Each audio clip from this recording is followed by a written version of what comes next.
नमस्कार मेरी बहनों, आज आप लोग के लिए बहुत ही सुंदर एक बेटी विवाह गीत लेके आई हूँ।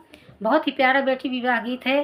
सच में एक बेटी जब बड़ी हो जाती है तो एक पिता को नींद नहीं लगती रात में कि हमारी बेटी शादी योग्य हो गई है। तो उसी पर का बहुत ही सुंदर बेटी विवाह गीत है। आप लोग सुनिए, कैसा लगे। हमारे चैनल श्रद्धा माँ की नवधी लोकगीत को आप लोग सपोर्ट करिए।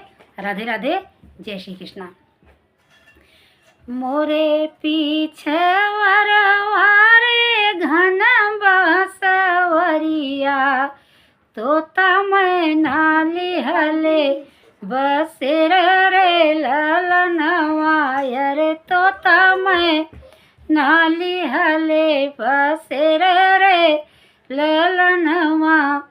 सोई गाए तो तारे सोई गाए मैना, सोई गाए गहुआ के लोग रे ललनवा, रे सोई गाए गहुआ के लोग रे ललनवा।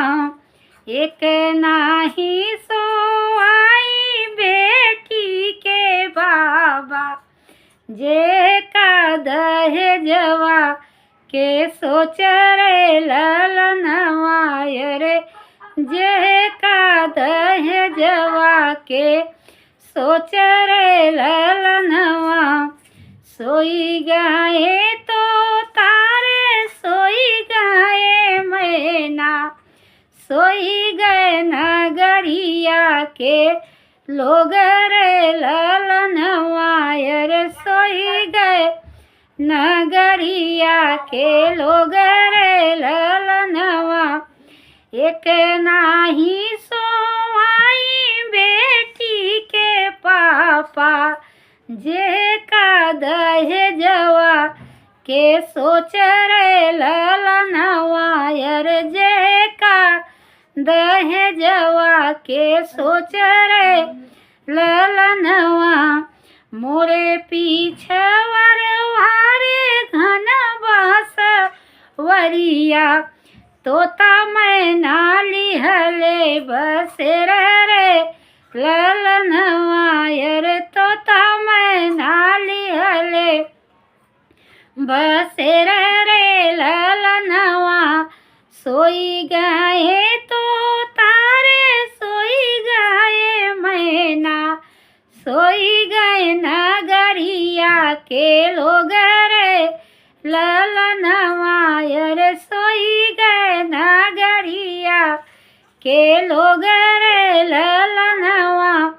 एक नाही सोआई बेटी के चाचा, जे का दहेजवा के सोच रे ललनवा, रे जे का दहेजवा के सोच रे ललनवा।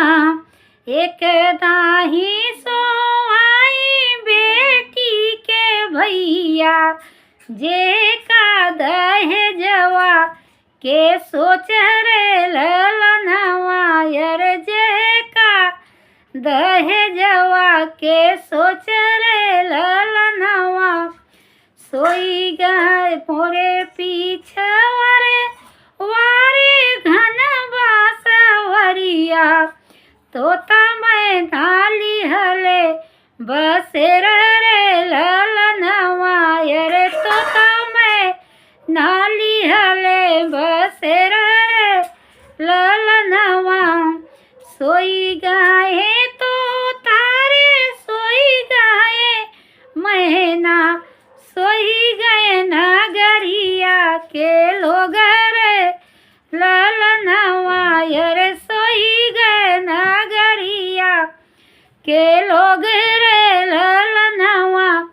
एक नाही सोआई बेटी के माया, एक नाही सोआई बेटी के माया, जे का दहेजवा के सोच रे ललनवा, रे जे का दहेजवा के सोच रे ललनवा। नमस्कार। आप लोगों को कैसा लगे विवाह गीत, प्लीज़ लाइक करिएगा और कमेंट करके बताइएगा। जय श्री कृष्णा, राधे राधे।